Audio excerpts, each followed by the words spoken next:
Examples are there. Parasite को ही देख लो जी। पैरासाइट कोरिया में कोरियन डायरेक्टर ने बनाई और जाके वर्ल्ड स्टेज पे कमाल कर गई। मैं तो कहूँगा आपको ऐसा कंटेंट बनाना चाहिए जो जो पैन वर्ल्ड हो।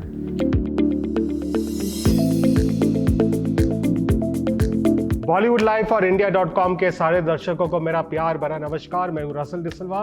आज हमारे साथ है बिट्टू शर्मा, कबीर मेरा, सिम्बा, कपिल देव, खिलजी, बाजीराव और अभी जयेश भाई। वेलकम रणवीर सिंह। नमस्कार sir, nice to finally meet you and in person. पिछली बार बात हुई थी हमारी जूम पर 83 के रिलीज के बाद। यस, और अभी एक और कमाल का किरदार जयेश भाई जी।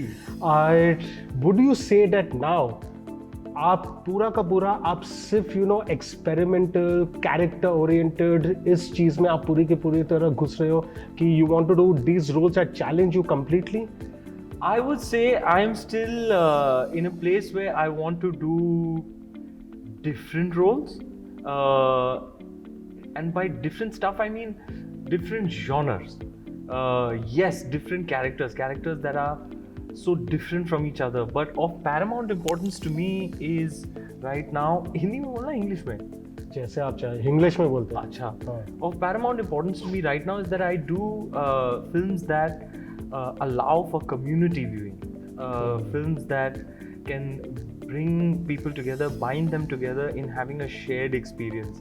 क्योंकि हमारी भी बात जूम पर इसलिए हुई थी क्योंकि लॉकडाउन चल रहा था, पैंडेमिक चल रहा था, एक वेव के बाद एक दूसरा वेव, और कैसा दौर था, not allowed to leave your house और मीट ईच अदर और टच एनीवन और हग एनीवन और express your love in a tactical way to just about anyone, friends, family, nothing. So now I want to be that entertainer who features in films that allow for a community viewing experience. कि सब जो करें ना साथ में करें, sit together being the keyword, come together for a shared experience, and therefore clean family entertainers. Why? Because I want people to come together and families to come together कि ज़्यादा violence नहीं हो, कि बच्चों को नहीं दिखा सकते या the ladies in the family don't enjoy it that much क्योंकि ज़्यादा मार धाड़ है फिल्म में, too much violence, or for that instance a mature kind of theme where you can't show it to kids or that you feel awkward watching with your folks, with your parents. तो ऐसा ना हो, मेरी फिल्में वैसी हों जो सब एक साथ देखकर एंजॉय कर सके, बच्चे बूढ़े, दादा दादी, नाना नानी, बच्चे, सब घर में जो सारे हैं एक साथ बैठ के देखें। अब जयेशभाई जोरदार ऐसी फिल्म है, इसके बाद सर्कस है जो वैसी ही फिल्म है, रॉकी और रानी भी वैसी, रॉकी और रानी की फिल्म कहानी, रॉकी और रानी की प्रेम कहानी भी वैसी ही एक फिल्म है। तो I'm going through a phase right now where I would want my films to have that kind of appeal. चलिए, ये फेज़ में भी मज़ा आएगा बिकॉज हमने वो फेज़ भी देखा जिसमें थोड़ी डार्कनेस थी। ये फेज़ में भी मज़ा आएगा। जयेश भाई के टाइम की रिलीज़ के पहले आपने कहा है कि this film I am doing as a tribute to my mother, my sister, my wifes. तो मुझे जो पूछना है कि in real life has, I am sure there must have been instances, even though we have probably not come from that section of society which are representing on screen, more less privilege section, but the instances when you felt like being a Jayesh bhai to your mother or Deepika, what was those instances? The parallels between my real life and Jayeshbhai Jordaar are actually have to do with my father. क्योंकि जयेशभाई जोरदार में मैं father का role कर रहा हूँ, बाजिया मस्तानी में किया था बट वेरी ब्रीफली, फोकस वहाँ कहीं और था, यहाँ एंगल ही फादरहुड का है। तो how do you empathize with your character to the degree to be able to play it convincingly when you aren't a father yourself? Then you tap into your emotional memory about your own life. और मेरी experience में the most significant and impactful such experience has been my journey with my father. Okay. To go back and remember all those instances in which our family was going through a tough time or a difficult time, or it was a stormy phase. To remember and transport myself back to those times and experiences where I I was a kid, but intuitive enough to observe the way my father was at the time, putting every amount of his energy and power into ensuring that whatever must be maybe going on in life, that we don't feel the effects. हालांकि मैं सब जानता था और उस time पर recognise भी करता था कि पापा हमें शील्ड या प्रोटेक्ट करने की कोशिश कर रहे हैं, मुझे तब भी पता था, but to have experience that and witness that after Jayesh bhai, I use that for the character, and after doing Jayeshbhai, I have a deeper, more significant, substantial and more pronounced appreciation for the way my father has been in being the best protector and provider for our family as he could possibly be. Thank you for sharing that, Ranveer. I'm sure many will be inspired.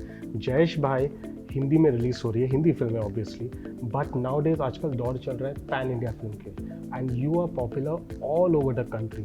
तो हम जयेशभाई को तमिल, तेलुगु, कन्नड़ में क्यों नहीं देख सकते जैसे उनकी फिल्में साउथ फिल्म में भी इतने सारे लैंग्वेज में रिलीज होते हैं?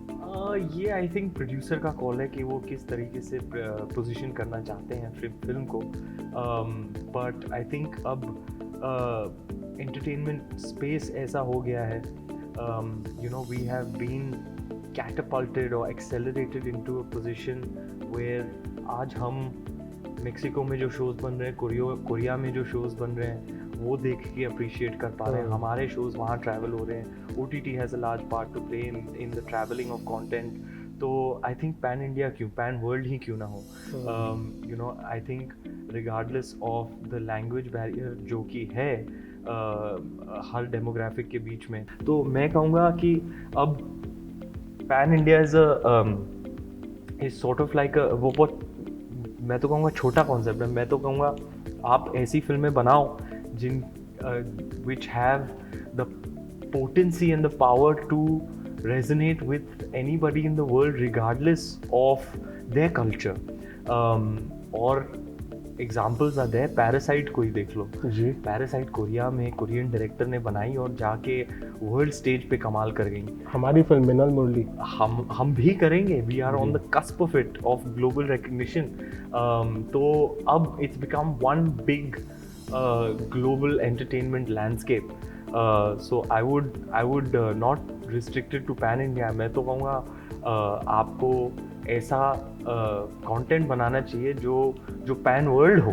लेकिन रणवीर, ये जैसे कि म्यूजिक होता है, स्पोर्ट होता या है, जैसे आप अभी सुन रहे थे इंटरव्यू के पहले, मैं म्यूजिक होता है, स्पोर्ट होता है, they have that power and potency. There is no language in that. Correct.